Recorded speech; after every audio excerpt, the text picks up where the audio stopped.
Bonjour à tous, on va parler aujourd'hui d'accélération circulaire. Donc, pour commencer à parler de ça, je me suis intéressé d'abord à l'accélération linéaire. Vous regarderez le cours concernant ce sujet-là. Mais un petit rappel. Alors, je me suis intéressé au parc d'Abu Dhabi où il y a une attraction intéressante, un roller coaster où on est propulsé à 240 km/h en 5 secondes sur une ligne droite. C'est pour ça qu'on parle d'accélération linéaire. Donc si on regarde le cours, on faudrait rendre compte que l'accélération linéaire, c'est la vitesse à l'instant t2 moins la vitesse à l'instant t1 divisé par le temps qu'on aura mis.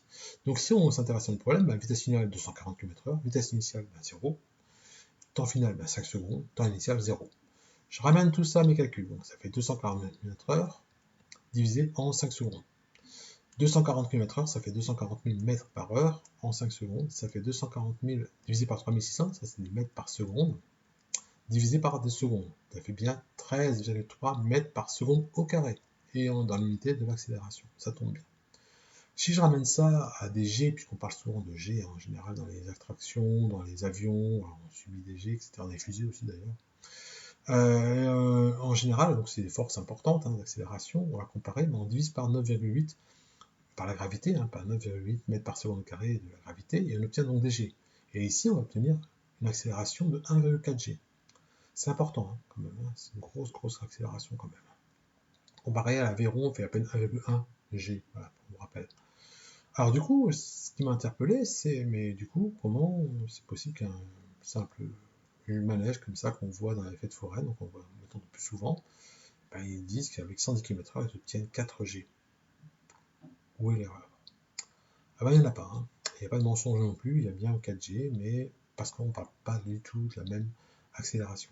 Ici, on parlait d'accélération linéaire, ici, on va parler d'accélération circulaire, on tourne. Donc, avant de commencer à tourner, faut s'intéresser au mouvement.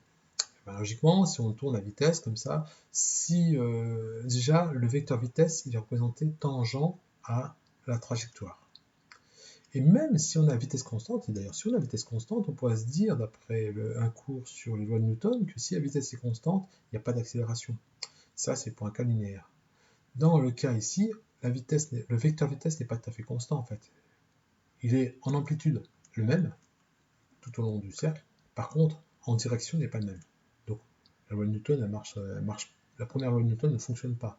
Donc ici, on va appliquer la deuxième loi de Newton, qui dit que si forcément il y a modification de la trajectoire, c'est qu'on agit sur le vecteur vitesse, et donc il y a une accélération qui apparaît. Et l'accélération est forcément dans ce sens-là, puisqu'il faut ramener l'objet vers l'intérieur pour qu'il suive la trajectoire. On parle d'ailleurs de vecteur accélération. Alors, le vecteur accélération, du coup, il vaut quoi? Alors, je vous épargne tous les calculs. L'accélération, tout simplement, c'est égal à la vitesse au carré, et du coup, sur le rayon. Waouh! Vitesse au carré, ça veut dire qu'on va pouvoir aller bien plus vite, d'accord? Donc, l'accélération va être très importante. Toujours, les chiffres vont être très importants. Malgré ce qui est important, on voit bien que c'est la vitesse au carré qui va jouer. Donc, même avec des vitesses relativement faibles, on pourra quand même aller très vite. Et avoir donc beaucoup de G d'accélération. Donc ici, on voit bien mon vecteur, il veut par là, il est tenté de partir par là, mais l'accélération, on appelle ça une force centripète qui va apparaître à ce moment-là, ça s'appelle comme ça, qui va ramener mon vecteur pour qu'il puisse que l'objet pour qu'il continue à suivre sa trajectoire. Et là, on se dit, non, ça c'est pas normal. Moi, dans une voiture, quand on tourne sec, je suis projeté vers l'extérieur. Sauf que ça, c'est pas la loi centripète, et donc l'accélération, elle va dans le mauvais sens. Non, ce que vous subissez, vous, c'est la force centrifuge. Pourquoi? Parce que vous êtes à l'intérieur du véhicule, de l'objet qui tourne. Et vous n'êtes pas à l'extérieur en train de regarder ce qui se passe. Donc si on se met dans le véhicule, effectivement, dans le véhicule, qu'est-ce qui se passe? Vous avez la force centripète due à l'accélération pour suivre la trajectoire qui exerce par là, et une force centrifuge qui vient s'opposer, parce que sinon vous commencez à bouger, dans l'autre sens. C'est cette force-là que vous sentez, que vous ressentez. Et c'est cette force-là qui est ressentie dans ce type de manège. D'accord? Et donc, si on ramène ça au calcul qu'on avait vu tout à l'heure, c'est la vitesse au carré divisée par le rayon.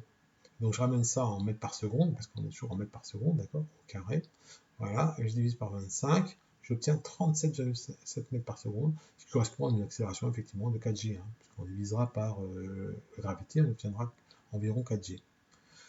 Donc, au final, on va sentir beaucoup plus d'accélération là-dessus, mais une accélération un peu différente, une accélération centrifuge. Alors, ça veut dire aussi quelque part que ici, comme on va très très très vite sur le manège d'Abu Dhabi, c'est dans les courbes que vous allez sentir le plus les effets de l'accélération que vous avez subi au départ. Voilà. Une petite idée, petit rappel sur l'accélération, à ce moment-là, ben, sur un train, un TGV, généralement on fait des rayons très grands. Pourquoi? Pour subir le moins d'accélération possible, parce que sinon c'est gênant pour, pour les passagers. Dans un vélo, si vous allez très vite, 36 km/h, donc foncez quand même, avec un virage assez serré de rayon 20 mètres, ben, vous allez voir une accélération de 0,9 G, 0,5 G, c'est important. Dans l'aviation, c'est là où on a le plus de G. Et ben, un avion à réaction à 1800 km/h, donc il va quand même relativement vite, il dépasse le mur du son, et ben, sur un virage de 5 km quand même, et ben, on va subir 5 G. Sur un avion hélice, ben, les avions de représentation de voltige, on peut faire des virages beaucoup plus serrés, même si on va beaucoup moins vite, on va subir la même accélération. Sur un virage à avion hélice à 740 km/h, à ces virages à 500 mètres de rayon, on subit 8 G, pour vous donner une idée. Voilà. La force centrifuge pour l'entraînement, c'est 13 G maximum. Et puis ce qui est intéressant, et ce qui est tout de même rigolo, c'est que l'accélération que suit votre linge dans une machine à laver, une machine à laver subtile, un petit machin, mais comme le rayon est tout petit, et que ça tombe plutôt vite, ben vous allez subir jusqu'à 500 G d'accélération. Enfin, quand on parle de centrifugeuse, dans le laboratoire, là on a des valeurs qui sont énormes. Et ces valeurs-là, il ne faut pas les confondre. Ce n'est pas des accélérations dues à l'accélération qu'on ressentirait en ligne droite. En ligne droite, c'est impossible d'obtenir des valeurs aussi grandes. Voilà, pour finir.